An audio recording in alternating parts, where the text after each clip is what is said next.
नमस्कार, बहुत बहुत स्वागत है आपका। आज महाराष्ट्र देख रहे हैं आप, आपके साथ मैं हूं मनीषा शर्मा। बुलेटिन की शुरुआत बड़ी खबरों के साथ। सबसे पहले खबर भंडारा से, जहां पर फूड पॉइजनिंग से 12 साल की बच्ची की मौत का मामला सामने आया है। फास्ट फूड खाने से कई ग्रामीण भी अस्पताल में भर्ती हो गए हैं और भंडारा जिले के पवनी तालुका के एक गांव में पानीपुरी और नूडल्स खाने से फूड पॉइजनिंग के कारण एक 12 साल की बच्ची की मौत हो गई, जबकि 30 से 40 बच्चे और स्थानीय नागरिक उल्टी, बुखार और साथ ही पेट दर्द से पीड़ित हैं। बता दें कि साप्ताहिक बाजार में पानीपुरी और नूडल्स खाने वाले सभी लोगों को पेट दर्द की शिकायत बताई। इसी दौरान 12 साल की बच्ची राखी की फूड पॉइजनिंग से मौत हो गई। गाँव के लगभग 30 से 40 लोगों को फूड पॉइजनिंग की शिकायत हुई और उन सभी को इलाज के लिए ग्रामीण अस्पताल पवनी में भर्ती करा दिया गया। मौके पर पहुंची स्वास्थ्य विभाग की टीम ने जांच जारी की हुई है। तो फूड पॉइजनिंग से 12 साल की बच्ची की मौत का मामला सामने आया है।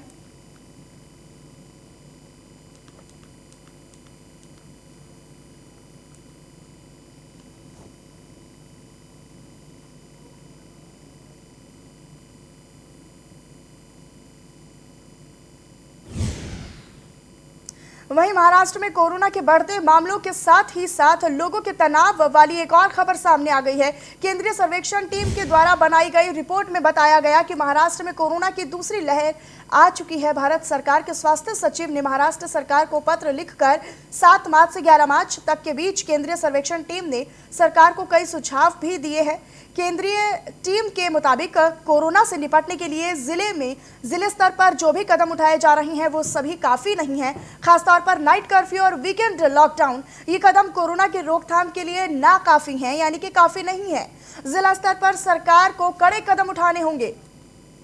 तो राज्य में लगातार कोरोना के केस बढ़ रहे हैं। ऐसे में जो वीकेंड यानी कि जो हफ्ते के लास्ट में, जो आखिर में जो लॉकडाउन लगाया जाता है और जो रोजाना का नाइट कर्फ्यू है वो नाकाफी है। उतने में कोरोना के जो मामले हैं वो कम होते नजर नहीं आ रहे हैं।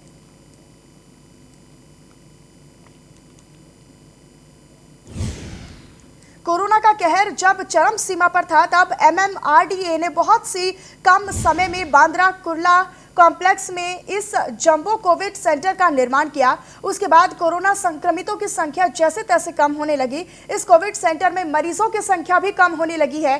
फिर वैक्सीन के लिए इस कोविड सेंटर का इस्तेमाल होने लगा। पिछले कुछ दिनों में कोरोना संक्रमित मरीजों की अचानक संख्या बढ़ने के कारण फिर से BKC का जंबो कोविड सेंटर चर्चा में आ गया है। लेकिन अब इस जंबो कोविड सेंटर के अंदर का नजारा देखिए। एक भी पेंशन नहीं होने के बावजूद यहाँ पूरी क्षमता से पंखे चल रहे हैं, चीजें नीचे गिरी हुई हैं। बेड की हालत देखकर आप इसका अंदाजा लगा ही सकते हैं कि इस सेंटर को किस तरीके से मेंटेन किया जा रहा होगा। और इस सेंटर में कुल 28 वार्ड और साथ ही 231 डॉक्टर्स और 222 नर्स और साथ ही 31 डिकेफ्रिशियंस समेत जो पुलिसकर्मी है, प्रशासन कर्मी है, वो भी तैनात रहते हैं। इसके साथ ही यहाँ पर CCTV कैमरे भी लगवाए गए हैं जिससे सभी वार्ड पर नजर रखी जाए। अभी महाराष्ट्र में आपको बता दें कि कोरोना की दूसरी लहर फिर से आ गई है, जिसके चलते अगर इस जंबो कोविड सेंटर को ठीक से मेंटेन नहीं किया गया तो भविष्य में प्रशासन को दिक्कतों का सामना करना पड़ सकता है।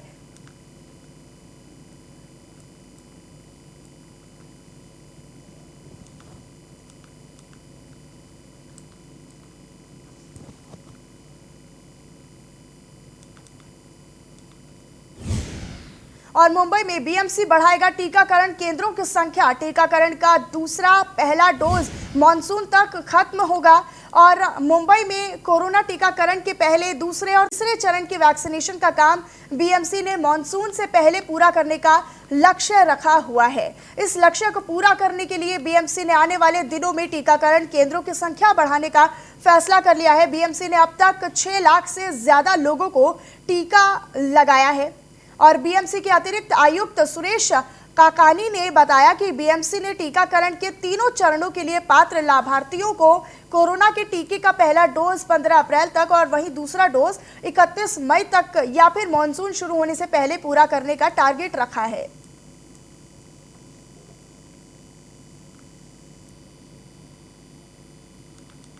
तो BMC टीकाकरण केंद्रों की संख्या बढ़ाएगा और टीकाकरण का पहला और दूसरा डोज मानसून तक खत्म होगा। वहीं इसके जो आगे के चरण है उसको मानसून तक का टारगेट लक्ष्य रखा गया है कि उसको पहले ही कंप्लीट किया जाए, पूरा कर लिया जाए। तो टीकाकरण का जो पहला और दूसरा जो चरण है वो मानसून तक खत्म करने के टारगेट रखा गया है, लक्ष्य रखा गया है। तो बीएमसी अब जो कोरोना के जो सेंटर्स है उनको केंद्र है जो उनकी संख्या बढ़ाएगा।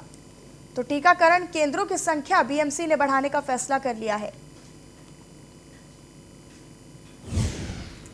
मुंबई में वीकेंड के चलते कोरोना टेस्टिंग कम हो गई है। मुंबई में रोजाना 20,000 से ज्यादा लोगों का कोरोना टेस्टिंग होता है और लेकिन रविवार को वीकेंड के चलते 15,697 लोगों का कोरोना टेस्ट किया गया। मुंबई में फरवरी से बढ़ रहे कोरोना संक्रमण के मामलों में पिछले हफ्ते से ज्यादा बढ़ोतरी देखी गई, जिसके चलते सोमवार को कोरोना संक्रमण के मामलों की संख्या कम हो गई है। मुंबई में सोमवार को कोरोना मरीजों की संख्या घटकर 1,000 के करीब आ गई है, जो कि रविवार को 1,900 के पार हो गई थी।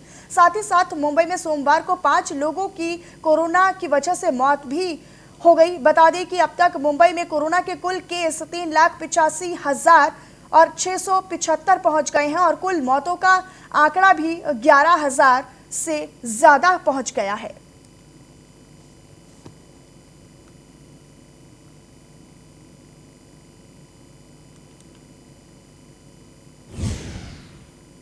और औरंगाबाद जिले में कोरोना के बढ़ते मामलों को देखते हुए जिला कलेक्ट्रेट खुद सभी जगहों पर जाकर इलाकों का जायजा ले रहे हैं। इसी के चलते उन्होंने कल वैजापुर शहर में दौरा करते हुए नियमों का पालन नहीं करने वाले 2 व्यापारियों पर 2,000 का जुर्माना भी लगाया। वहीं कलेक्टर सुनील चौहान के साथ जिला परिषद के मुख्य कार्यकारी अधिकारी मंगेश भी वैजापुर के दौरे पर थे। उन्होंने शहर के उप जिला अस्पताल में कोविड केंद्र का दौरा किया। उन्होंने यहां मरीजों से मुलाकात की और भोजन, चिकित्सा और अन्य सुविधाओं के बारे में जानकारी ली, जिसके बाद तहसील कार्यालय जाकर वहां का भी उन्होंने निरीक्षण किया, जायजा लिया। कलेक्टर सुनील चौहान कोविड केंद्र में अधिकारियों के साथ बातचीत कर रहे थे, उनके साथ घूम रहे थे कि तब उन्होंने शहर में डिपो रोड पर राजेश मेडिकल के एक कर्मचारी को बिना मास्क के देख लिया और इसी दौरान उन पर तत्काल कार्रवाई करते हुए दोनों पर 2-2 हजार रुपए का जुर्माना लगा दिया।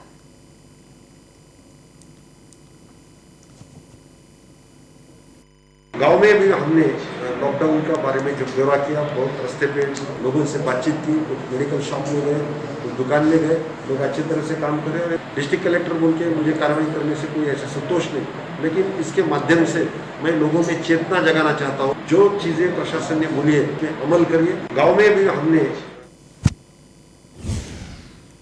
वहीं महाराष्ट्र सरकार ने नई गाइडलाइंस में कंटेनमेंट जोन में लगाई गई सभी पाबंदियों को 31 मार्च तक बढ़ा दिया है। सभी रेस्टोरेंट, होटल, दफ्तरों और साथ ही सिनेमा हॉल्स को भी हिदायत जारी कर दी गई है कि भीड़ को 50% घटाने के ये फैसला लिया गया है। साथ ही साथ मास्क पहनना, तापमान जांचना और हाथों को नियमित तौर से सैनिटाइज करना भी अनिवार्य कर दिया गया है। इसके अलावा शादी समारोह में मेहमानों की संख्या भी तय कर दी गई है। शादियों में 50 से ज्यादा मेहमान नहीं शामिल हो सकते। वहीं सभी सामाजिक, सांस्कृतिक और राजनीतिक और साथ ही साथ धार्मिक समारोह पर भी पूरी तरीके से प्रतिबंध लगा दिया गया है। गाइडलाइंस के अनुसार अंतिम संस्कार में भी 20 से ज्यादा लोगों को शामिल होने की अनुमति नहीं दी जाएगी। इसी बीच महाराष्ट्र के स्वास्थ्य मंत्री राजेश टोपे ने कहा है कि बढ़ते कोरोना मामलों के कारण राज्यों में फिर से लॉकडाउन लगाना कोई हल नहीं है, लेकिन पाबंदियों को कड़ा किया जाएगा। टोपे ने कहा कि पिछले कुछ दिनों में संक्रमण के मामलों में वृद्धि देखी गई है, लेकिन मृत्यु दर कम बनी हुई है।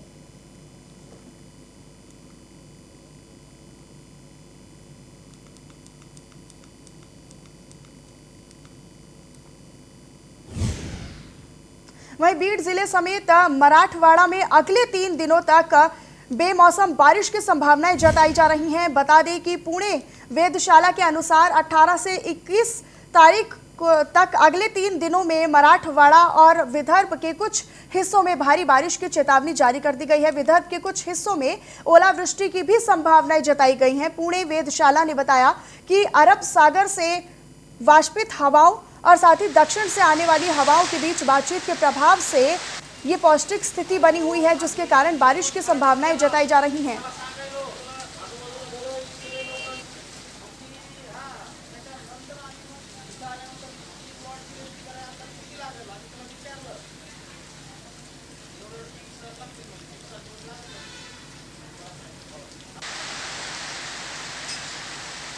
तो 3 दिनों तक बेमौसम बारिश की संभावनाएं जताई गई हैं। बीड जिले समेत कई जिलों में, मुंबई के अलग अलग हिस्सों में, महाराष्ट्र के अलग अलग हिस्सों में बारिश की संभावनाएं जताई जा रही हैं और साथ ही साथ ओलावृष्टि की भी संभावनाएं जताई गई हैं।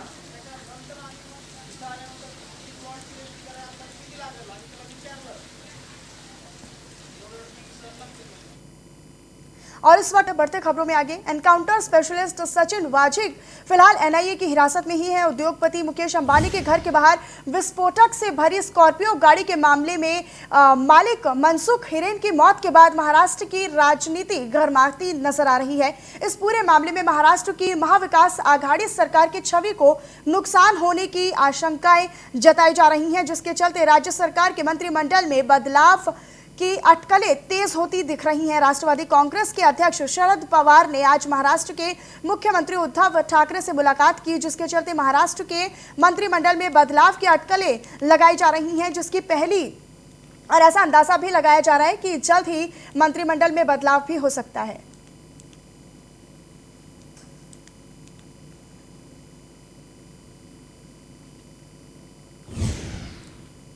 सस्पेंड एपीआई सचिन वाजे को हिरासत में लेकर एनआईए एंटीलिया मामले की जांच कर रही है और जांच में सचिन वाजे कई अहम खुलासे कर रहे हैं। ताजा जानकारी की माने तो स्कॉर्पियो गाड़ी मुकेश अंबानी के घर के पास विस्फोटकों से भरी लावारिस अवस्था में मिली थी।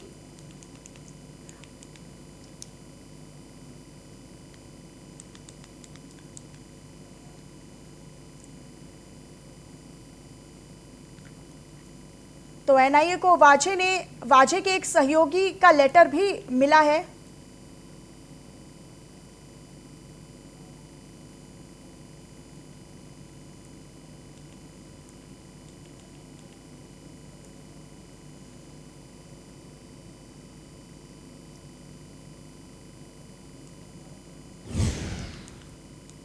और वहीं पर एपीआई सचिन वाजे को लेकर महाराष्ट्र की सियासत गर्माती नजर आ रही है। बीजेपी के नेता उद्धव सरकार पर सवाल खड़े करने का एक भी मौका नहीं गंवा रहे हैं। इस पर बीजेपी विधायक नितेश राणे ने इस मामले को लेकर बड़ा बयान दे दिया है। शिवसेना के युवा नेता वरुण सरदेसाई और साथ ही सचिन वाजे के बीच फोन कॉलिंग हुई और इसीलिए वाजे के साथ सरदेसाई की भी एनआईए की जांच करनी चाहिए। सरदेसाई उद्धव ठाकरे की पत्नी रश्मि ठाकरे के भतीजे हैं। वरुण सरदेसाई नाम के एक आदमी का इसको सचिन वाजे को फ़ोन गया, तो उस हिसाब से अगर लिंक एस्टेब्लिश हो रहा है तो इस लिंक के बारे का जो सीडीआर रिपोर्ट है, व्हाट्सएप कॉल, वो एनआईए ने जांच करनी चाहिए, ऐसी मेरी मांग है। एक शिवसेना के उपनगर के सबर्बन के एक बड़े नेता है, उनका और सचिन वाजे का ये इंसिडेंट के बारे में कोई टेलीग्राम के चैट बाहर आए हैं। वो और एनकाउंटर स्पेशलिस्ट सचिन वाजे को लेकर बीजेपी अब मुख्यमंत्री उद्धव ठाकरे के नेतृत्व वाली महाविकास आघाड़ी सरकार को घेरने का काम कर रही है। तो वहीं बीजेपी के नेताओं की तरफ से भी राज ठाकरे सरकार पर आरोप लगाए जा रहे हैं। आरोपों की इसी कड़ी में अब महाराष्ट्र के पर्यावरण मंत्री और युवा सेना अध्यक्ष आदित्य ठाकरे के करीबी रिश्तेदार और युवा सेना के सचिव वरुण सरदेसाई पर बीजेपी विधायक नितेश राणे ने गंभीर आरोप लगा दिए हैं, जिसके खिलाफ वरुण सरदेसाई ने कहा है कि विधायक राणे ने अगर माफी नहीं मांगी तो उनके खिलाफ कानूनी कार्रवाई की जाएगी। इस पर नितेश राणे ने कहा है कि अगर हमने मुंह खोला तो रमेश मोरे, सोनू निगम और साथ ही चंदू पटेल जैसे कई नाम सामने आ सकते हैं और ऐसे कई मुद्दों को बाहर निकाला जा सकता है। अगर इन मुद्दों को बाहर निकालने की तैयारी है तो भेजिए हमें कानूनी नोटिस।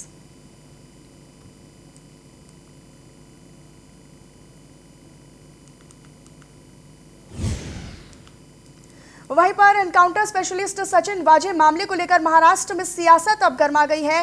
बीजेपी महाविकास आघाड़ी सरकार की गृह मंत्री के खिलाफ आक्रामक हो गई है और साथ ही बीजेपी ने गृह मंत्री अनिल देशमुख के इस्तीफे की मांग भी कर डाली है। बीजेपी ने ट्वीट किया कि शिवसेना के आशीर्वाद से सचिन वाजे ने आतंकवाद की साजिश रची और कार में 19 जिलेटिन की छड़ी मिली है। तो जब एपीआई द्वारा ही इतनी बड़ी साजिश रची गई तो गृह मंत्री अनिल देशमुख को इसकी भनक तक कैसे नहीं थी।